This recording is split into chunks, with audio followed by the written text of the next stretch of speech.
Good morning, good afternoon, good evening. Whatever time it is, I hope you're having a great time. You're here with Emil, and what we're doing is we're reading the mandate. We're going over the mandate and having an overview of it. So right now, we're currently on the section 5, and we're going to be chapter 28.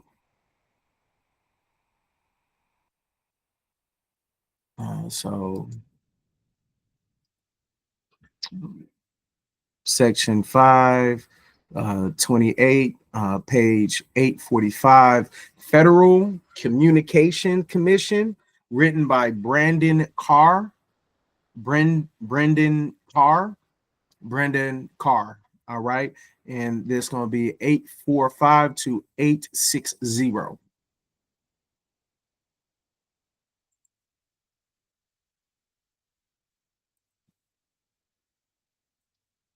28 Federal Communications Commission Brendan Carr Mission Statement. The FCC should promote freedom of speech, unleash economic opportunity, ensure that every American has a fair shot at next-generation connectivity, and enable the private sector to create good-paying jobs through pro-growth reforms that support a diversity of viewpoints, ensure secure and competitive communications networks, modernize outdated infrastructure rules, and represent good stewardship of taxpayer dollars. Overview and background. The FCC is an independent regulatory agency that has jurisdiction over interstate and international communications by radio, television, wire, satellite, and cable. 15 Commissioners are appointed by the President and confirmed by the Senate for fixed 5-year terms. 2 The FCC does not have any other presidentially appointed, Senate-confirmed officials. Ordinarily, the 5-member FCC is divided politically 3-2 with a majority of commissioners from the same political party as the president. The commissioners' terms are staggered so that every year at the end of June, one commissioner's term expires. 3 However, a commissioner can continue to serve until the end of the next session of Congress, or up to 1.5 years beyond the expiration of the term, if no replacement is confirmed after his or her term ends. 4 By law, only a bare majority of commissioners can be from the same political party, no more than 3 when there are 5 members.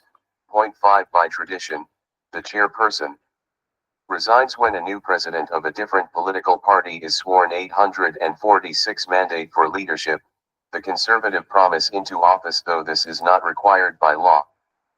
By resigning, the exiting commissioner enables the president to nominate someone from his own political party to the FCC, and this typically shifts the political balance on the FCC toward the president's political party. The president generally designates one of the existing commissioners of the president's same political party as chairperson, either on an acting or a permanent basis on or shortly after Inauguration Day. Under a tradition that dates back a few decades, when a relevant vacancy arises, the president allows the leader of the opposite political party in the Senate to select the person who will serve in the minority commissioner role. The president then formally nominates the person identified by Senate leadership. This also is not required by law. As specified in the Communications Act of 1934, the FCC's chairperson serves as the agency's CEO and is empowered with significant authority that is not shared with other commissioners. 6 For instance, the chairperson sets the FCC's agenda, decides what matters the agency will vote on and when, and has authority to organize and coordinate the FCC's work. 7 There is no separate Senate confirmation process for the position of FCC chairperson. The president designates one of the commissioners to serve as chairperson through a short 1-sentence or 2-sentence letter. 8 There are no limits on the number of terms that a person can serve as an FCC commissioner. Though commissioners need to be nominated and confirmed for each 5-year term. FCC budget and structure. In recent years, the FCC has employed between 1,300 and 1,500 people. 9 The FCC's fiscal year 2023 budget request is for approximately $390.20 million. 10 While Congress appropriates funds for the FCC, the agency's budget is offset by what are known as regulatory fees. Fees the FCC collects from the licensees and other entities that it regulates and uses to offset its budget request. The FCC also raises revenue for the government by auctioning spectrum licenses. In fact, the FCC has generated more than $200 billion for the U.S. Treasury through spectrum auctions. Point 11. The FCC is organized into a series of bureaus and offices based on function. These include an Office of General Counsel, Office of Inspector General, Office of Legislative Affairs, Media Bureau, Wireless Telecommunications Bureau, Wireline Competition Bureau, Enforcement Bureau, and more. Point 12. High-profile FCC matters. The FCC addresses a number of important matters. For instance, Section 230 is codified in the Communications Act 13, and the FCC has authority to interpret that law and thus provide courts with guidance about the proper application of the statutory language. Point 14. The FCC has addressed net neutrality rules and the regulatory framework that should apply to broadband offerings. Any merger that involves a wireless company, broadcaster, or similar entity that holds an FCC license must obtain FCC approval, assuming that the merger will involve the transfer of the FCC license. 847 Federal Communications Commission. The FCC has facilitated the transition from 3G to 4G and now 5G offerings in two ways. First, it has freed spectrum, the airwaves needed to deliver wireless services. Second, it has preempted state and local siting and permitting laws that could otherwise slow down the build-out of next-generation infrastructure. One of the FCC's great success stories from 2017 to 2020 was securing U.S. leadership in 5G. The FCC also administers an approximately roughly $9 billion a year program called the Universal Service Fund, USF, which has been funded by a line item charge that traditional telephone companies add to consumers' monthly bills. Expenditures from this fund subsidize rural broadband networks and low-income programs, as well as connections for schools, libraries, and rural health care facilities. Through various COVID-era laws, Congress has also provided the FCC with a one-time $24 billion appropriation for various low-income initiatives. Policy priorities. The FCC needs to change course and bring new urgency to achieving four main goals: L. Reining in big tech, L. Promoting national security, L. Unleashing economic prosperity, and L. Ensuring FCC accountability and good governance. Point 15. Reining in big tech. The FCC has an important role to play in addressing the threats to individual liberty posed by corporations that are abusing dominant positions in the market. Nowhere is that clearer than when it comes to big tech and its attempts to drive diverse political viewpoints from the digital town square. Today, a handful of corporations can shape everything from the information we consume to the places we shop. These corporate behemoths are not merely exercising market power, they are abusing dominant positions. They are not simply prevailing in the free market, they are taking advantage of a landscape that has been skewed in many cases by the government to favor their business models over those of their competitors. It is hard to imagine another industry in which a greater gap exists between power and accountability. That is why a new administration should support FCC action on several fronts.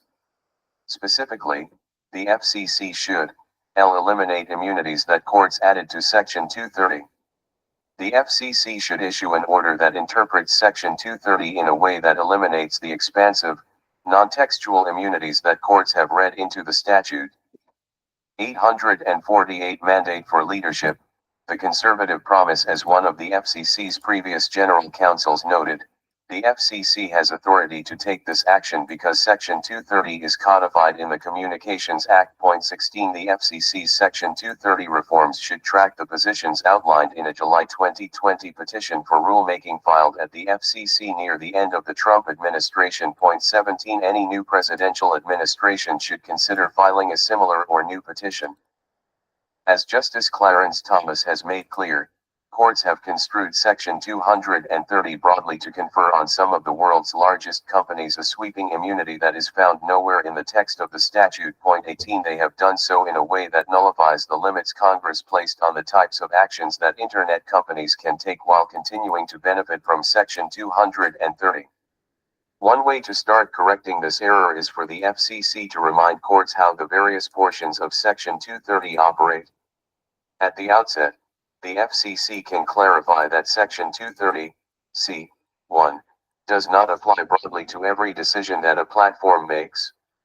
Rather, its protections apply only when a platform does not remove information provided by someone else. In contrast, the FCC should clarify that the more limited Section 230(c)(2) protections apply to any covered platform's decision to restrict access to material provided by someone else. Combined, these actions will appropriately limit the number of cases in which a platform can censor with the benefit of Section 230's protections. Such clarifications might also include drawing out the traditional legal distinction between distributor and publisher liability. Section 230 did not do away with the former, nor does it collapse into the latter. Imposed transparency rules on big tech. Today, big tech offers a black box. After Google manipulates search results, a small business can see its web traffic drop precipitously overnight for no apparent reason, potentially flipping its outlook from black to red. On Facebook, social media posts are left up or taken down, accounts suspended or permanently banned, without any apparent consistency. Out of the blue, YouTube can demonetize individuals who have risked their capital and invested their labor to build online businesses. At present, the FCC requires broadband providers to comply with the transparency rule that can provide a good baseline for big tech.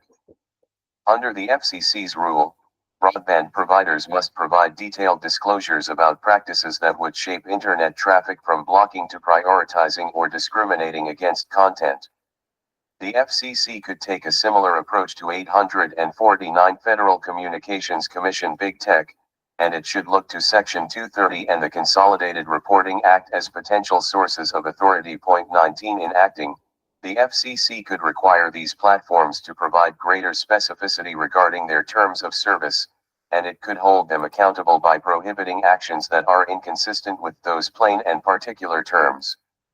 Within this framework, big tech should be required to offer a transparent appeals process that allows for the challenging of pretextual takedowns or other actions that violate clear rules of the road. Support legislation that scraps Section 230's current approach. The FCC should work with Congress on more fundamental Section 230 reforms that go beyond interpreting its current terms. Congress should do so by ensuring that internet companies no longer have carte blanche to censor protected speech while maintaining their Section 230 protections. As part of those reforms, the FCC should work with Congress to ensure that anti-discrimination provisions are applied to big tech, including back-end companies that provide hosting services and DDoS protection. Reforms that prohibit discrimination against core political viewpoints are one way to do this, and would track the approach taken in a social media law passed in Texas, which was upheld on appeal in late 2022 by the U.S. Court of Appeals for the Fifth Circuit. 20 In all of this, Congress can make certain points clear. It could focus legislation on dominant, general-use platforms rather than specialized ones. This could include excluding comment sections in online publications, specialized message boards, or communities within larger platforms that self-moderate. Similarly, Congress could legislate in a way that does not require any platform to host illegal content, child pornography, terrorist speech, and indecent, profane, or similar categories of speech that Congress has previously carved out. Support efforts to empower consumers. The FCC and Congress should work together to formulate rules that empower consumers. Section 230 itself codifies user control as an express policy goal and encourages internet platforms to provide tools that will empower users to engage in their own content moderation.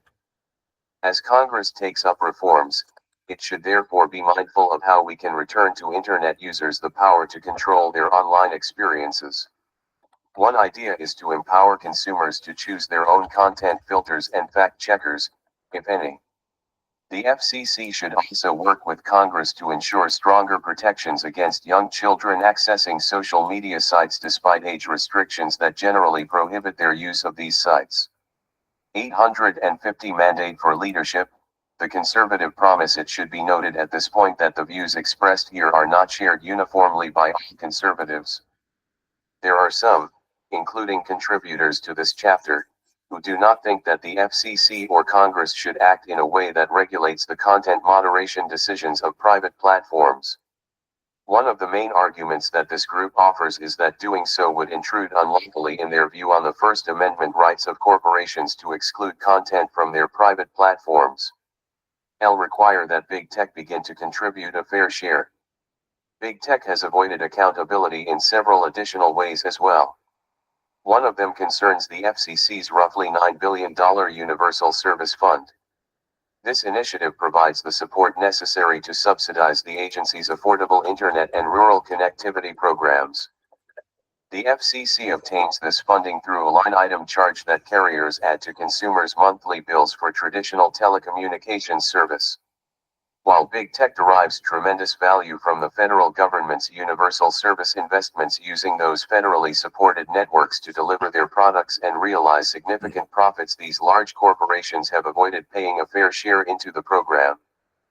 On top of that, the FCC's current funding mechanism has been on an unsustainable path. Point 21 By requiring traditional telephone customers to contribute to a fund that is being used increasingly to support broadband networks, the FCC's current approach is the regulatory equivalent of taxing horseshoes to pay for highways. To put the FCC's Universal Service Program on a stable footing, Congress should require big tech companies to start contributing an appropriate amount. Conservatives are not unanimous in agreeing that the FCC should expand the USF contribution base. Instead, some argue that Congress should revisit the program's entire funding structure and determine whether to continue subsidizing the provision of service.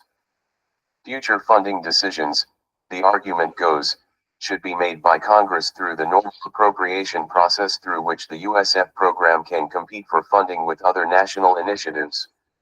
These decisions should be made with an eye to right-sizing the federal government's existing broadband initiatives in light of both technological advances and the recent influx of billions of dollars in new appropriations that can be used to support efforts to end the digital divide. Protecting America's national security.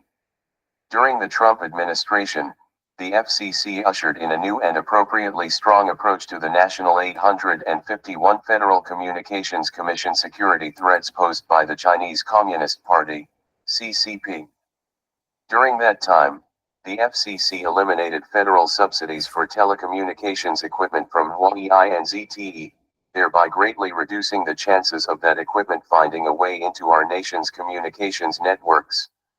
The FCC also stood up a program to rip and replace insecure network gear to ensure that it did not remain a threat lurking inside our systems.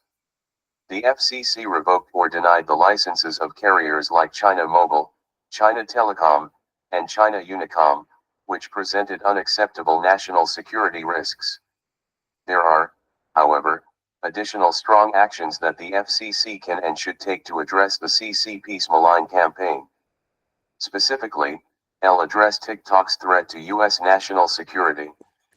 As law enforcement officials have made clear, TikTok poses a serious and unacceptable risk to America's national security. Point 22 It also provides Beijing with an opportunity to run a foreign influence campaign by determining the news and information that the app feeds to millions of Americans.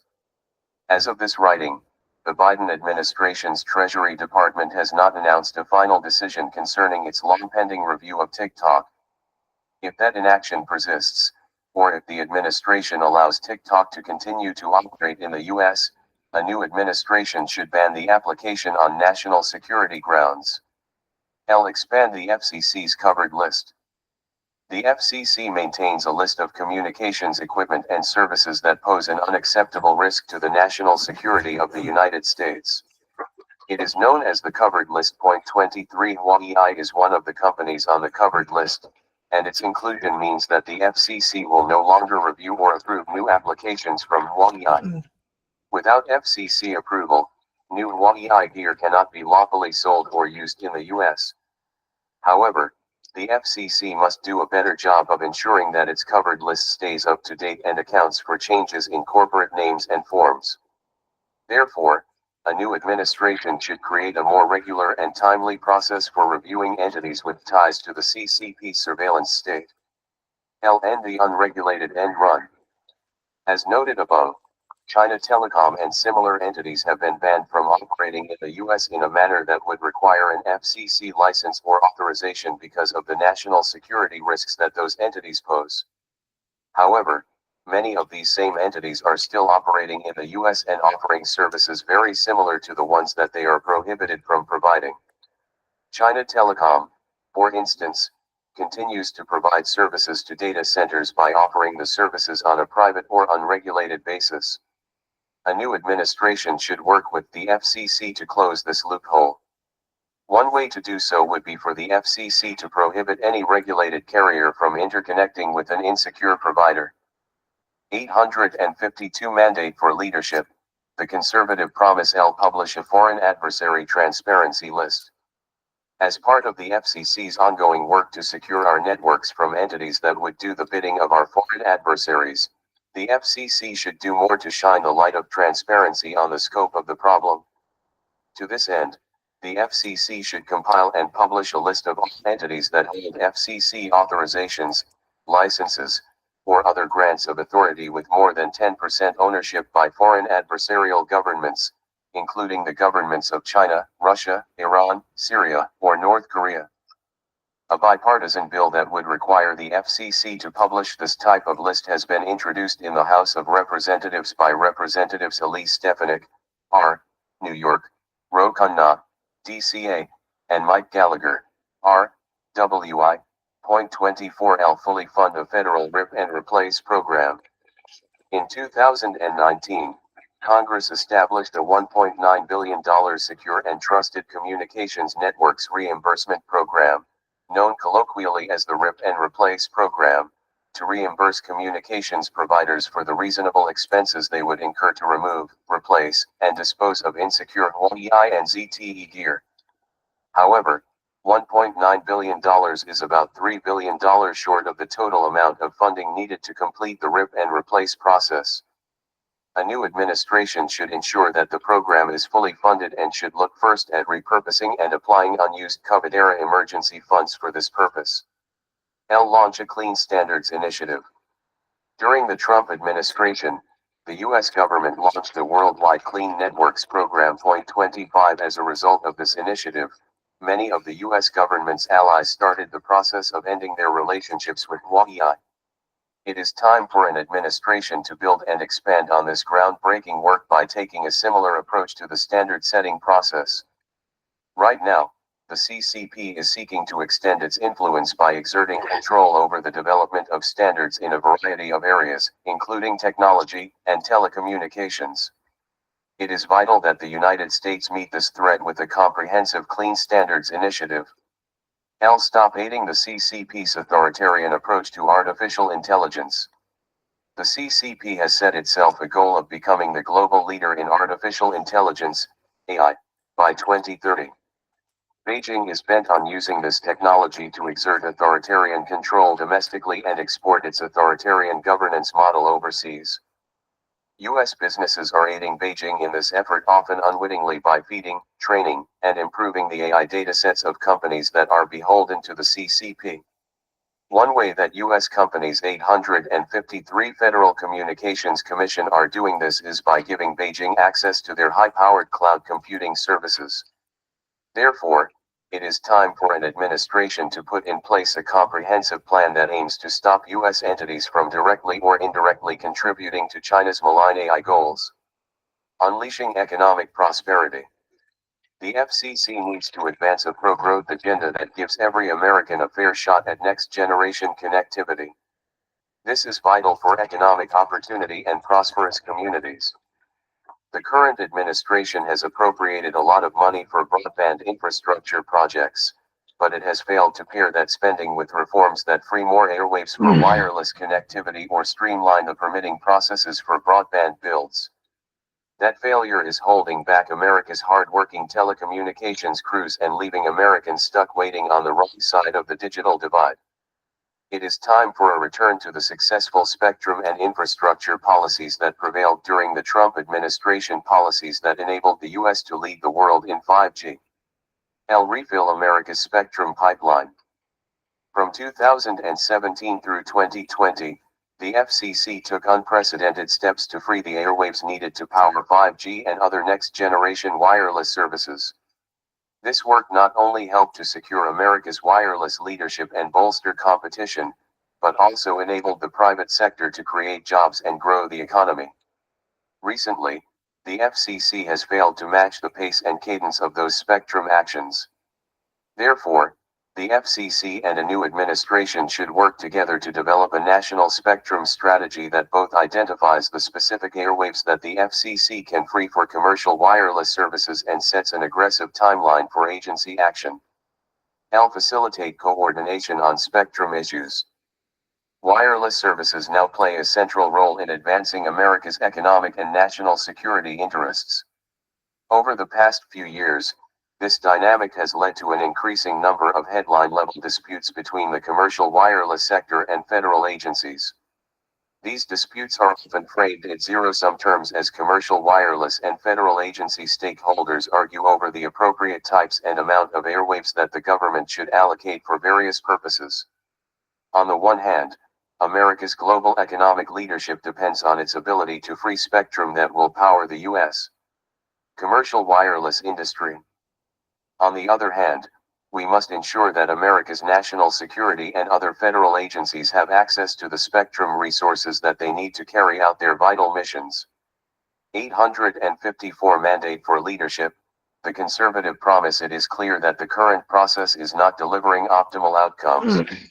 In December 2021 and January 2022, for instance, the lack of interagency coordination and communication about mid-band 5G spectrum allocation between the FCC and the Federal Aviation Authority led to significant challenges for the U.S. aviation industry.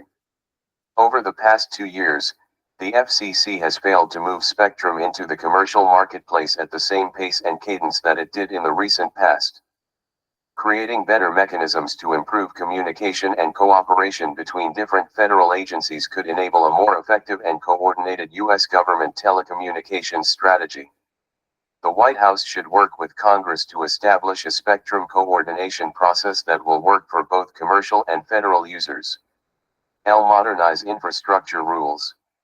By 2016, the construction of new cell sites, the building blocks for 5G, had essentially flatlined in America. Because of outdated permitting rules, it cost too much and took too long to build wireless infrastructure, so the FCC went to work. The agency updated the environmental and historic preservation rules that needlessly drove up the cost and slowed down the timeline for adding small cells. The FCC put in place guardrails to address outlier fees and delays imposed at the state and local levels on those same small cell projects. It modernized the permitting process in several additional ways as well. Those FCC reforms delivered results. They allowed America's private sector to bring thousands of families across the digital divide and to keep Americans connected during the pandemic. In fact, infrastructure builds accelerated at a record pace after those reforms. In 2019, for instance, U.S. providers built over 46,000 new cell sites, a 65-fold increase over 2016 levels. The FCC has not engaged in any similar infrastructure reforms in recent years, and there is much more that needs to be done. For instance, the FCC's prior reforms focused on streamlining the rules for small wireless facilities. The FCC should now explore similar action for the deployment of other wired infrastructure by imposing limits on the fees that local and state governments can charge for reviewing those wireline applications and time restrictions on the government's decision-making process. The next administration should also work to address the delays that continue to persist when it comes to building internet infrastructure on federal lands. This is an area where the FCC itself has very little jurisdiction. 855 Federal Communications Commission. So a new administration should redouble efforts to require timely reviews and final actions by agencies with jurisdiction over federal lands, including the Bureau of Land Management and the U.S. Forest Service. L. Advance America's space leadership. One of the most significant technological developments of the past few years has been the emergence of a new generation of low Earth orbit satellites like Starlink and Kuiper. This technology can be more reliable, high-speed internet signal to nearly any part of the globe at a fraction of the cost of other technologies. This has the potential to significantly accelerate efforts to end the digital divide and disrupt the federal regulatory and subsidy regime that applies to communications networks. The FCC should expedite its work to support this new technology by acting more quickly in its review and approval of applications to launch new satellites. Otherwise, the U.S. risks ceding space leadership to entities based in countries with more friendly regulatory environments. Holding government accountable. Federal technology and telecommunications programs have been plagued by a troubling lack of accountability and good governance. They would benefit from stronger oversight and a fresh look at eliminating outdated regulations that are doing more harm than good. End wasteful broadband spending policies. Many of the broadband spending policies being pursued by the current administration are poised to waste taxpayer money while leaving rural communities and unconnected Americans behind. At the same time, the dramatic recent increases in funding through the American Rescue Plan Act, ARPA, and the Infrastructure Investment and Jobs Act mean that the federal government has more than enough resources to meet its broadband connectivity goals. Congress should therefore hold the agencies accountable so that taxpayer money is used effectively to promote broadband connectivity across the nation. To that end, the next administration should instruct the various departments and agencies that are administering broadband infrastructure funds to direct those resources to communities without adequate internet infrastructure instead of to places that already enjoy broadband connectivity. Take, for example, the final rules that the Treasury Department adopted in 2022 that govern the expenditure of $350 billion in ARPA funds. Rather than directing those dollars to the rural and other communities that have no internet infrastructure, the current 856 mandate for leadership, the Conservative Promise administration gave the green light for recipients to spend those funds to overbuild existing high-speed networks in communities that already have multiple broadband providers. A new administration should eliminate government-funded overbuilding of existing networks. Adopt a national coordinating strategy. Hundreds of billions of infrastructure dollars have been appropriated by Congress or budgeted by agencies over the past couple of years that can be used to end the digital divide. Yet, according to the U.S. Government Accountability Office, U.S. broadband efforts are not guided by a national strategy. Instead, federal broadband efforts are fragmented and overlapping, with more than 100 programs administered by 15 agencies, risking overbuilding as well as wasteful duplication. 26 Many of these programs remain plagued by inefficiency, further contributing to waste of limited taxpayer dollars. Moreover, the federal government is failing to put appropriate guardrails in place to govern the expenditure of billions in broadband funds. This is the regulatory equivalent of turning the spigot on full blast and then walking away from the hose. There is a worrisome lack of adequate tracking, measurement, and accountability standards governing all of this broadband spending. As a result, we are likely to see headline levels of waste, fraud, and abuse.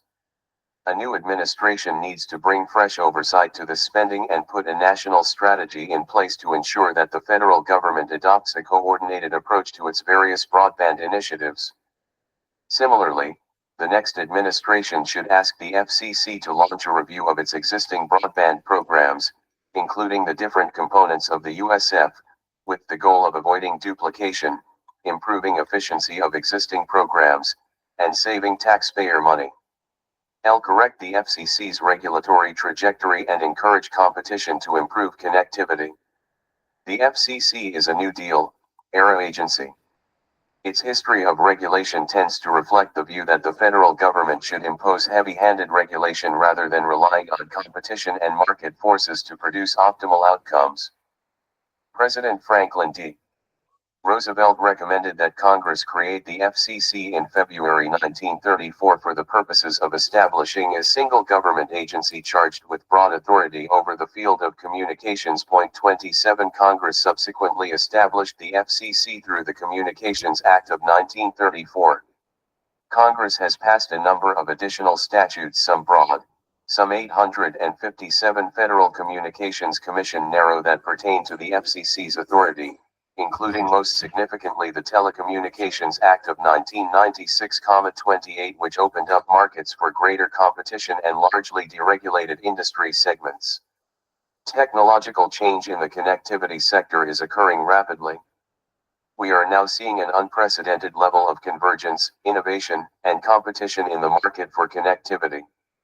On the one hand, traditional cable providers like Charter are now offering mobile wireless services to consumers in direct competition with traditional wireless companies like Verizon.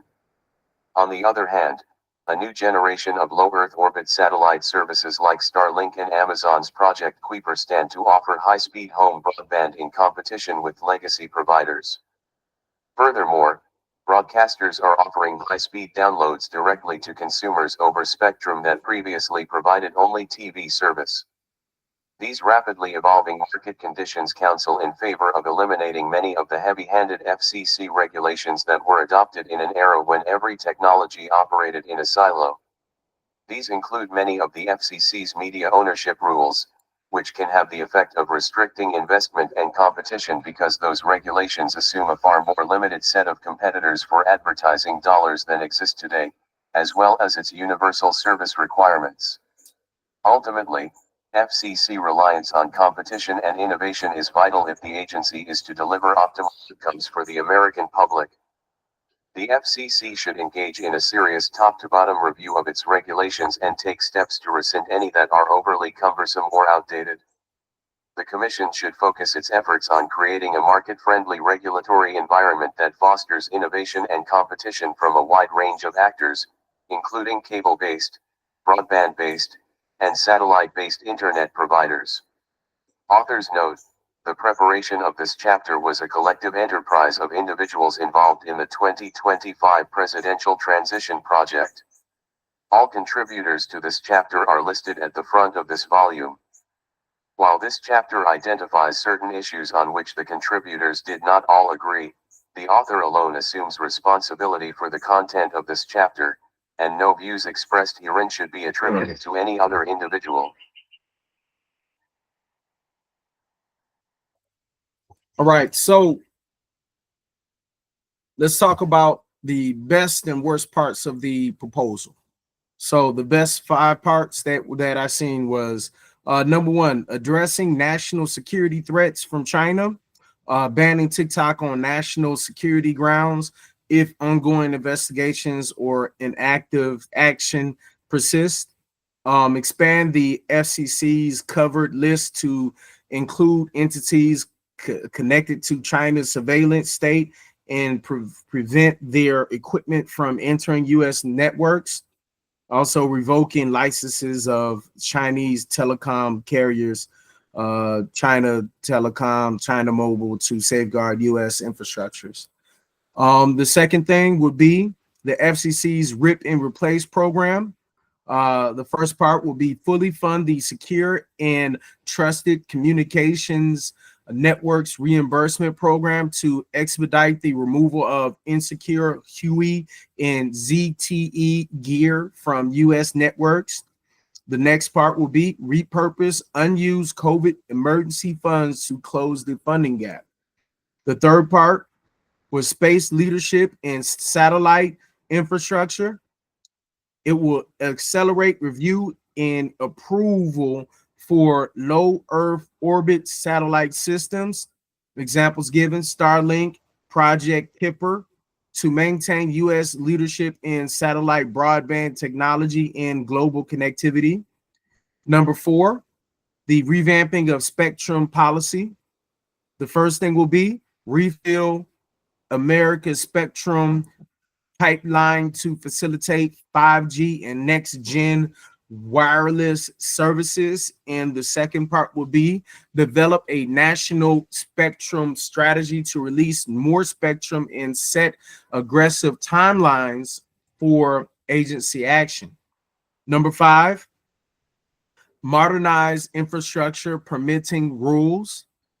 It will streamline permitting processes for both wireless and wired infrastructure. And the next piece will be create limits on state, local fees and time restrictions on broadband infrastructure decisions to speed up deployment. So we talked about the good things, quote, quote, about the proposal. Now we're talking about the bad things for the proposal. Again, surprisingly, the worst and the best share the same. Proposed ban on TikTok, national security focus.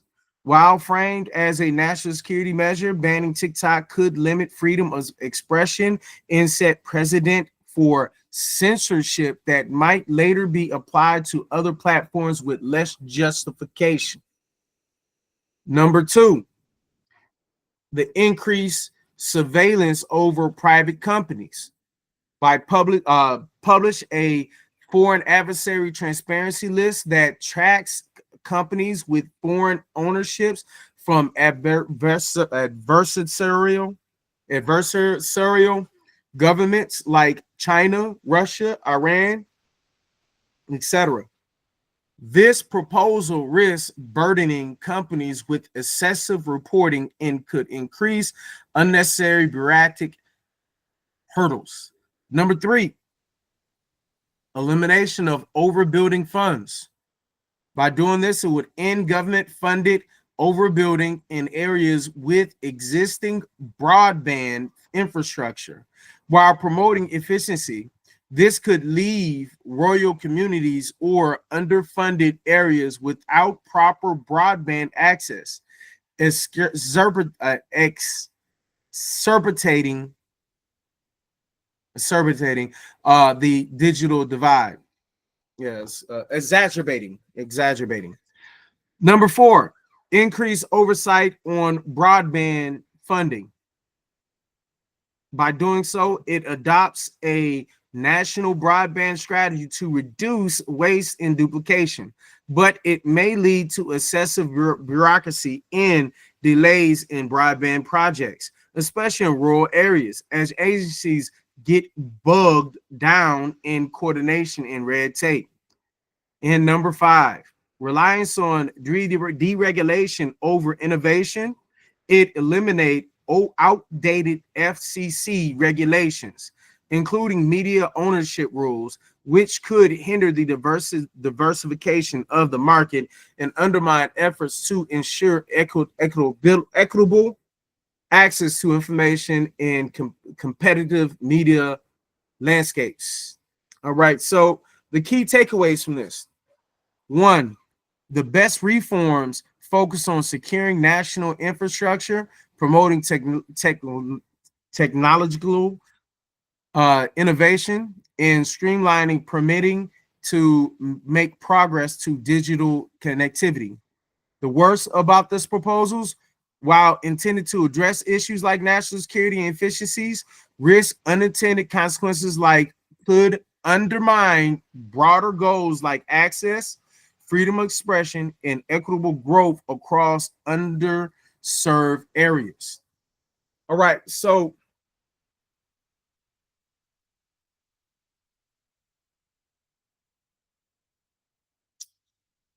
I hope you enjoyed the reading and the quick summary and breakdown of the best and worst parts of the reform. So go ahead and join a 50501 near you, Southern Crescent. Also be versed and learn what's going on and to better prepare yourself by signing up for Resistance Lab. If there's another hands-on, participate in that. The more numbers, the more people educated, the more people are. We need to go ahead and let them know. As far as Tesla takedown, make it a point every Saturday to boycott or protest. I'm saying you might as well go out there and have a cookout. You know, play some music. Don't cuss them. Just play some music. Be loud. And have a cookout and then have your signs up and then have your cookout, play your music as loud as you can. And then there will be police forces that will be guarding Tesla, but we're not vandalizing, we're not burning Teslas, we're not just dismantling Teslas. Honestly, we need to go past Tesla and then go to other means on a regular basis. But for right now, let's do that. And mean in between, this is email checking out. This is food for democracy, and this is for democracy.